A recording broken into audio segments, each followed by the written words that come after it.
Ryan Reynolds here from Mint Mobile. I don't know if you knew this, but anyone can get the same premium wireless for $15 a month plan that I've been enjoying. It's not just for celebrities. So do like I did and have one of your assistants switch you to Mint Mobile today. I'm told it's super easy to do at mintmobile.com/switch.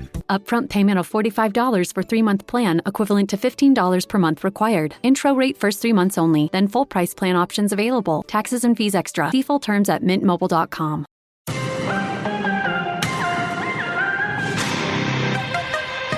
Tipping the scales when all else fails. This is the Judge Jeanine Tunnel to Towers Foundation Sunday Morning Show. Hosted by Joe Concha. Now, here's Joe Concha.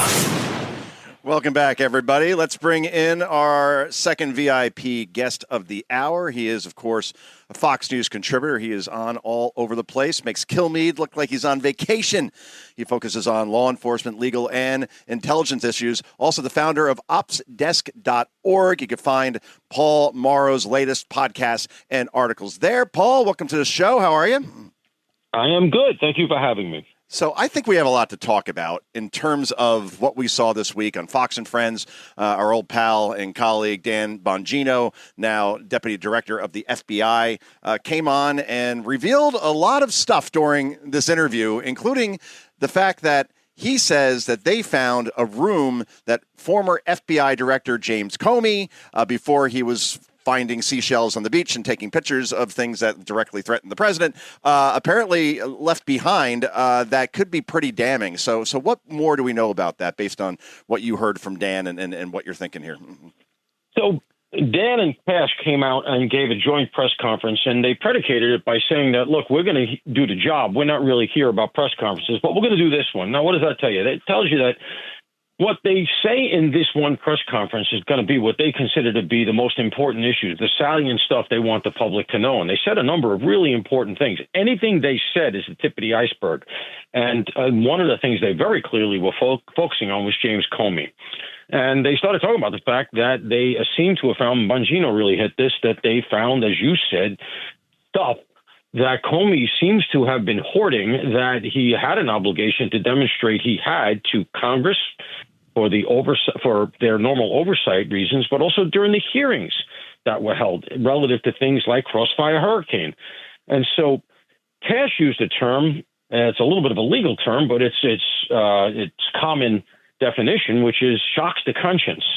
And they're really telegraphing that there are some revelations to come, that we're going to be kind of blown away by it. And they're not pinning that to Epstein or all the usual suspects that we're all waiting to get clarity on. It seems to be in the Comey bucket. And sort of credit where it's due, Jimmy Fallon, when we were talking about this yesterday on radio, talk about somebody who's ubiquitous. Jimmy is very, very sharp. And Jimmy proposed the theory that the whole shell game that Comey played on the beach with the 86-47 thing was an effort to get out ahead of the story because he's hearing that they're coming for him. And look, I don't know what that means coming for him, but they very clearly are poking around on him. And I think he's trying to set himself up in a position where he can say, this is all retaliation. This is the Trump people coming after me, and I have done nothing wrong. Well, you're right about that, Paul Mauro, because we saw James Comey on MSNBC with Nicole Wallace basically portraying himself as the victim, that Donald Trump is now attacking him for no reason, even though, again, when you spell out 8647 and seashells on the beach and take a photo of it and share it with all of your Instagram followers and pretend you don't know what it means, you're not the victim anymore. And I think what's really telling, and it's really disturbing when you look at the former heads of intelligence agencies, particularly during the Obama era.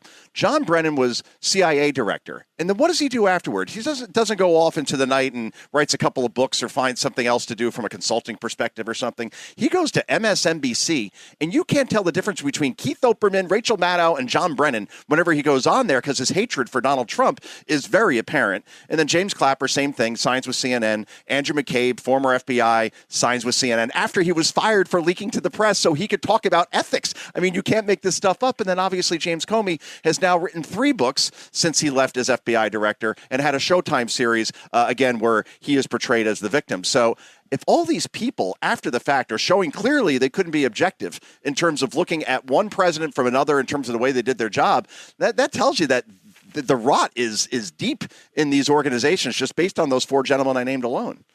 Yeah, you're absolutely right.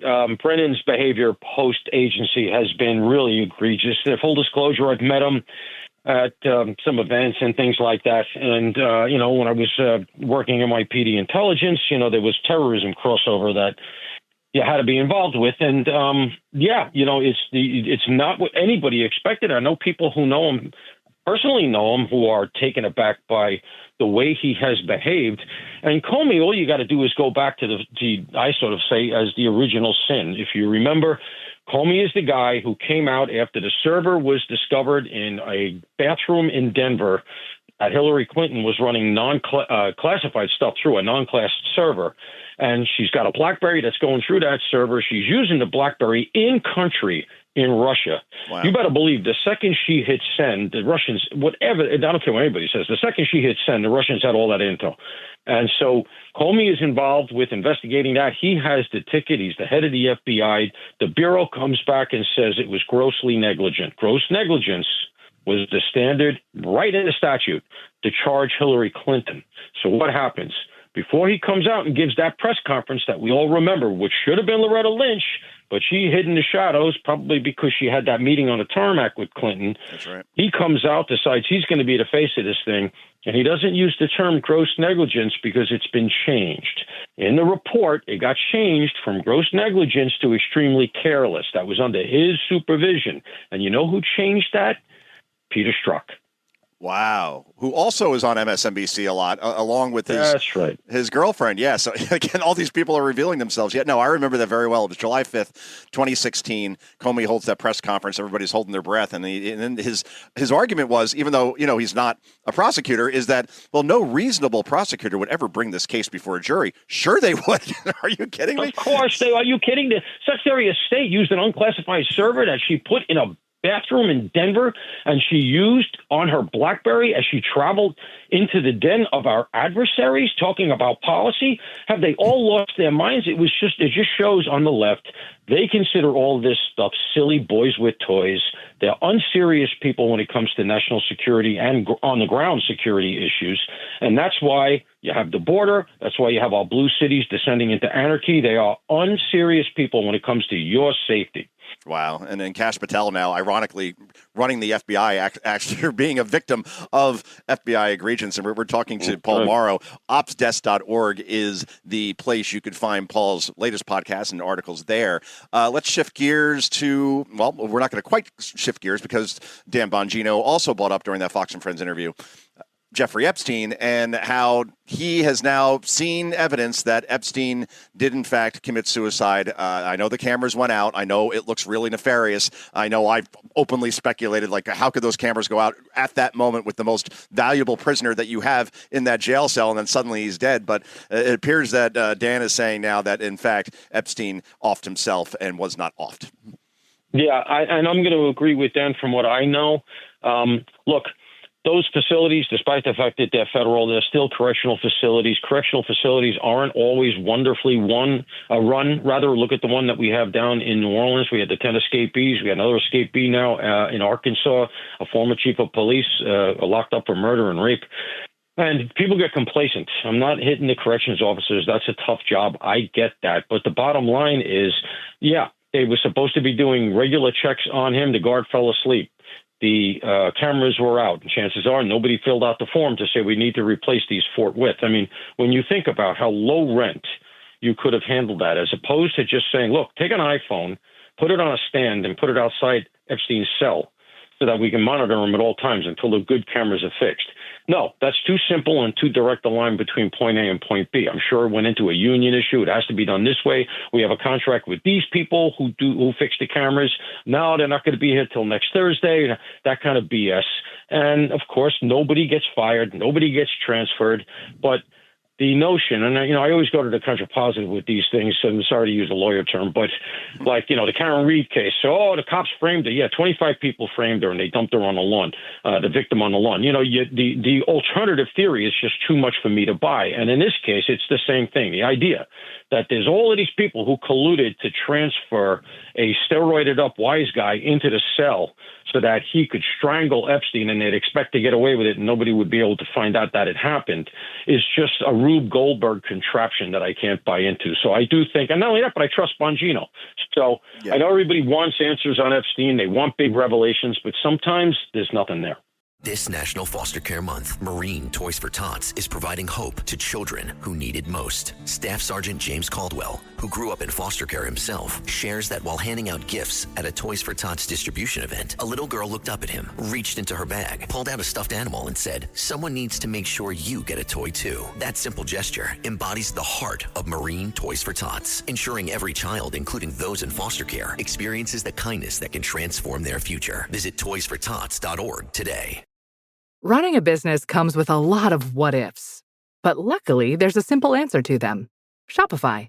It's the commerce platform behind millions of businesses, including Thrive Cosmetics and Momofuku. And it'll help you with everything you need.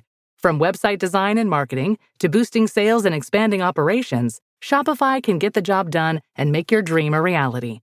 Turn those what-ifs into... Sign up for your $1 per month trial at shopify.com/special offer.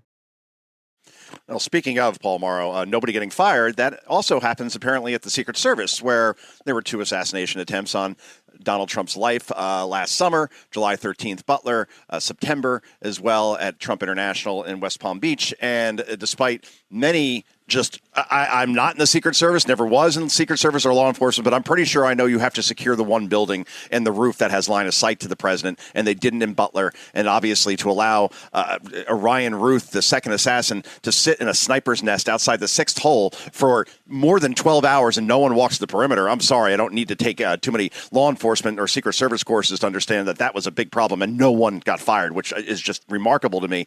But now we see outside of the Obama's residence in Chicago, 2 female Secret Service agents getting into a brawl, including one of the officers saying that they wanted to whoop this girl's derriere. And it's a different word for derriere, but you could figure that one out. So what is going on in the Secret Service as far as they just don't seem to have a lot of quality people in there right now?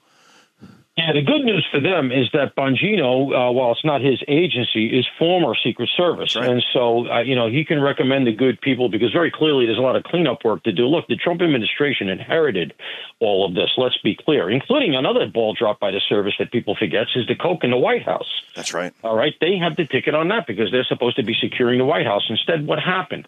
The coke gets destroyed. The investigation goes cold. Now, reportedly DOJ under Kash and Dan Bongino, they're going to reopen that case as well, but that's going to be tough because you destroyed the evidence. So, and I'm sure they did that cognizantly. I'm sorry, but, they got rid of the coke and, the case is going to be quite cold now unless you can pull something out of the comms. But this is more indicia of the fact that the former Director Cheadle, who had a direct line to the Biden, specifically to Jill Biden, was utterly incompetent, utterly unqualified. From everything I've ever heard about her from the rank and file, she shouldn't have been in that job. And I always go back as the real tell to me about how she perceived her job was before the first attempt, the Crooks attempt on Donald Trump in Butler. That was right before the RNC, if you recall. That was the weekend at the RNC. The RNC started Monday. This was I think a Saturday. Yeah. And the service detail is there. It's being run by an out-of-town guy, I believe, from Pittsburgh. But the thing is, the RNC is a designated national security event, and there's only a half dozen of those a year. Who designates those? Mayorkas. He was the one who had the ticket on that as the head of DHS. My point is, for the Secret Service, that is a version of the Super Bowl. They may have 3 or 4 Super Bowls a year, but that is a Super Bowl. The RNC, and there was no secret that Donald Trump was a high-value target, and especially in light of the polling and some of the things that he said. So why does this matter? First of all, not only is she not going out to the RNC to be there to supervise the Super Bowl here for her agency, she was, in fact, booked to spend the week in Aspen at the Aspen Security Conference. Oh, man. And she took, I am sure, an entire entourage with her, because when that story broke, she was in Aspen. Now, think about that. She was in Aspen on Saturday with, I am sure, her plane and an entourage. She was scheduled to speak at the Aspen Security Conference, you ready for this, Wednesday. So what? When she was finally asked this, I was making all kinds of noise about it. Maybe one of the Congress people saw me on Fox because I was ranting and raving about this. Somebody asked her, and her answer was that she was, I was there Saturday. I planned to fly back to the RNC, spend 3 days at the RNC, fly back to Aspen, do my presentation, and then fly back out to the RNC. Well, aside from the fact that that is a tremendous waste of resources, it's also a lie. I'm sorry, but it is. And of course, as you say, nobody gets fired. She gets to walk away. She resigns. She gets to keep her pension. She never really gets the hot seat. But all of this stuff swept under the rug because Secret Service very clearly rudderless, leaderless. And of course, then you have retention problems, you have recruitment problems, and you end up like scenes that we just saw in front of the Obama house, where two uniformed Secret Service who were supposed to be guarding the White House. That's what the uniformed segment of the service does. Yeah. I don't know what they're doing guarding a house which might have even been empty, because it looks like Obama might not have even been there. They haven't clarified that. Why they're having a brawl, and then one of them is yelling, "Get a supervisor out here." No, you have a problem. You call a supervisor first. That's a training issue. They got to tighten that up, and I mean hard. They got to transfer people all over the place to send a message, start drug testing people. I drug test everybody. Right now, I would say everybody mandatory drug test. You'd probably wash out 10%. Remember, even weed's illegal federally. And it would send a message that there's a new boss in town, we're getting serious, and if you don't belong here, you're out. If you do it in professional sports, as far as drug testing, you certainly could do it. The Secret Service, one of the most important jobs in the world. Just 45 seconds, Paul, unfortunately, and maybe you can't do this in 45 seconds, but my big question around Butler was who authorized, knowing there was a threat out there, to still put Donald Trump on that stage? Don't you keep him completely and totally contained until you have the threat contained instead of exposing him that way? That's what bothered me. Like, who gave the go-ahead? Like, go ahead, sir. We know there's a threat out there, but break a leg. That's what bothers me the most. 30 seconds. I'm sorry. Goes back to the original conversation we just had, which is they were leaderless, they were rudderless. The fact that they put him out there, the fact that it was an uncontrollable situation. Look, I was out there like 2-3 times, and everybody told me, many of them were habitual Trump rally goers. They said by far this was the most shambolic. Some people came in from the side doors.